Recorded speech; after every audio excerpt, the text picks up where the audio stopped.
is our first video. I mean the first tutorial and breakdown video. So I'm just gonna break down and show the BTS of the recent Lamborghini animation which I posted on Instagram and as well as YouTube. So I'm just gonna go through the stuff and process I did to achieve the render.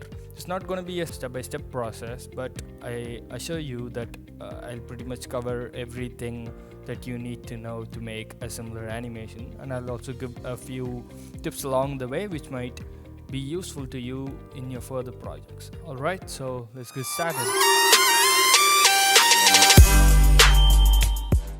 So as you can see, and as you might have figured out, this is a loop. Well, at least not a typical loop, but it's a fake loop. Alright, so the car isn't moving actually. As you can see, the car is stable over here. Alright, and what I have done here, I have placed the car over here and I have placed an area light just over it to give a good glossy effect. And what I have done is I have selected the rim over here, and then I've just animated it on the x-axis. Alright, I just animated it in the x-axis in the rotation, so it would appear like as if it's moving, but actually it's not moving, you know, right? It's just rotating in the same place and all the stuff, and the environment is moving. As you can see, this whole environment is connected to this empty cube. I always like to play around with these parent transform. You could also use them for a lot of complex animations to be pulled off in ease, because you see, connecting all these things into this one little boy over here, it makes our job very easy. Alright, so if you just connect all these stuff into this empty cube, and you could just animate the location. I mean, you could just animate it to go backwards or maybe forward or something like that, and it would just like drag all these environment props, all these things along with it. So as you can see, as this cube moves and moves and moves, all these buildings and all those roads and stuff and all those things just get dragged along the way, giving us that smooth and, you know, kind of trippy fast moving environment of fast moving car. And the good thing about using this kind of technique, and instead of doing traditional, you know, moving the car and having the environment stable, is that you can set up the lights and all those stuff the way you want it. Actually, you could just if you want, you could just set up some headlights and all those stuff, and you could just pretty much do what you want along with them. You could just set up some lights over here and do a lot of stuff, and you don't need to move it all along with them. And if you want to do some edits in between the animation or something like that, it would be so easy that the car is in the same position. And then the other good thing is that the motion blur would only get applied to the environment and not to your car, since your car is in the same position, and which gives you a kind of a cool effect, which makes your car sharper and all those environment and all those things blurrier and shaggier due to the motion blur, which looks so cool. But if you use the traditional method of moving the car, your car is gonna be in a huge motion blur, and sometimes it could get shaggier and it might not look the way it must look. So I always prefer using this method. Well, it's your wish, and I would suggest using this method for another reason too, like especially for camera movements. You see, I have attached this camera to an empty sphere over here. I always attach my camera to a sphere because it is very easy to handle. As you can see, I've managed to scale the sphere up, you know, around the car, and then I could just, you know, just rotate it, or maybe, you know, click the camera and scale it up or something like that. Instead of, you know, adjusting the camera every time, I could just move this empty object, which kind of creates a smooth and subtle cinematic camera movement, which is much better than animating the camera itself, right? So that's the thing. And apart from that, as you can see here,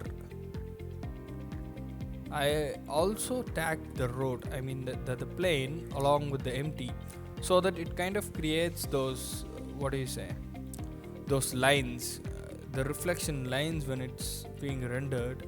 Actually, it would look much cool in Eevee. Actually, since I have a lot of bloom and all those stuff, yeah, it looks a bit abstract, and I like this kind of theme other than the cycles realistic thing. Well, cycles are good for a lot of other things, but abstract and flashy animations, I guess Eevee is much better. And well, I just don't wanna spend a lot of time rendering, so Eevee is much easier for me.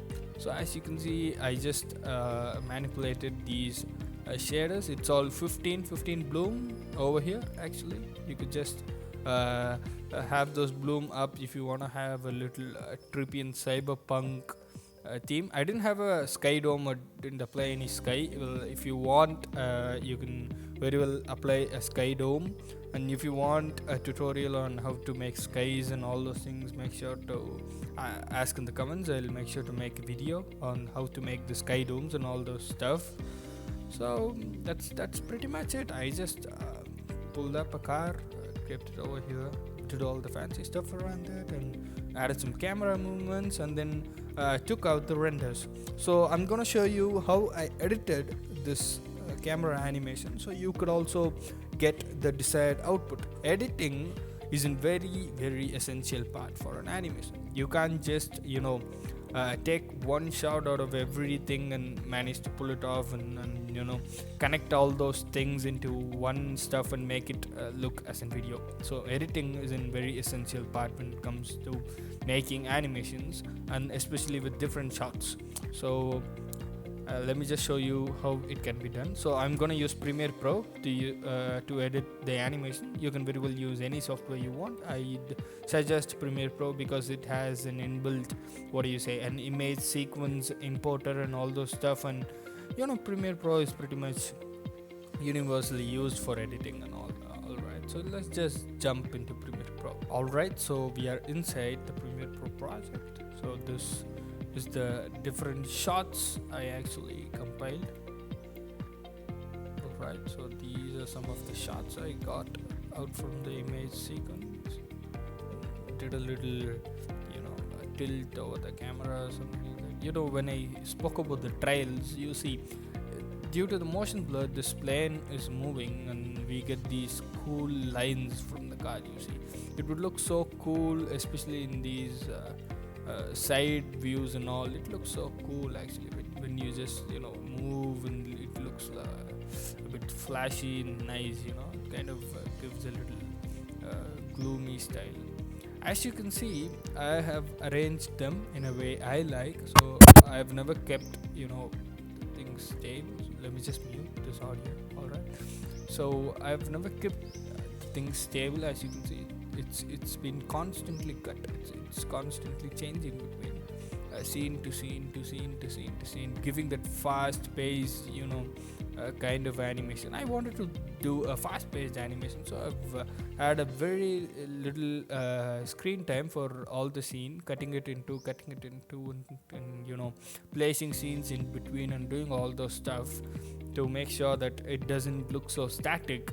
And there's another additional thing which I did to add a much more fast pace and that jacky kind of to give the feel that the car is moving really fast is I went into the FX panel over here, and I've got an ultimate earthquake preset pack which I got from cinecom.net. You can just go into YouTube and search earthquake presets by cinecom.net, and you would be able to download the preset for free. And here I have the gentle shake already. I just dragged and dropped the gentle shake over here. I just dragged and dropped, and it gets a bit blurry, you see. So I just went all the way down and make sure to change the shutter angle to 10. So 10 works fine for me actually. If 10 doesn't work for you, it's up to you. So if you add that, it gives the, the kind of a shake, the camera shake which you get. It makes everything look pretty cool and fast moving, and as if the camera is vibrating due to the, the motion of the car and all those stuff. As you can see, let me just turn off, let me just turn off this effect, and you just see how it looks so static. You see, looks so static, not so very interesting. So if you turn it on,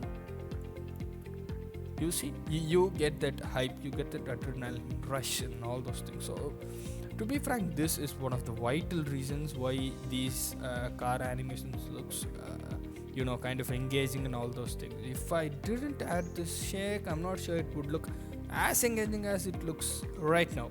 So make sure to add those stuff if you want to. At least this is what I did to make sure the animation stays focused on the car and all those stuff. And when it comes to camera movements, I see a lot of new artists and a lot of new animators, just having the camera very static or moving it in an old fashionable way. What I would suggest is that having the camera move in rotations and arcs, basically it's better to move the camera in arcs. Never move the camera in rectangles or lines. All right, always move the camera in arcs.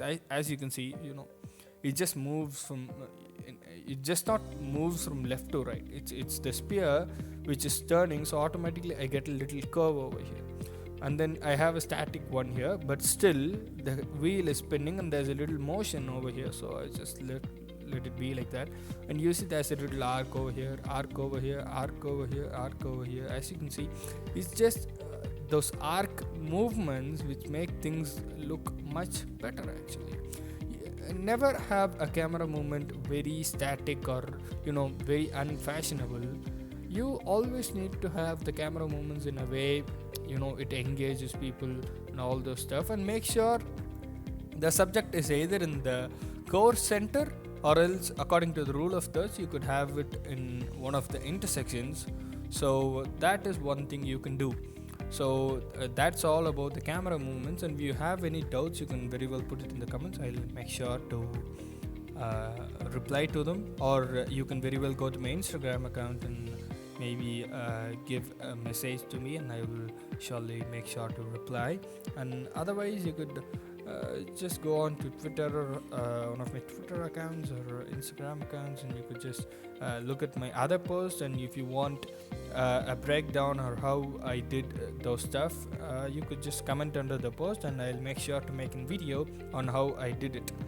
So I guess that's it for today, guys. Happy animating.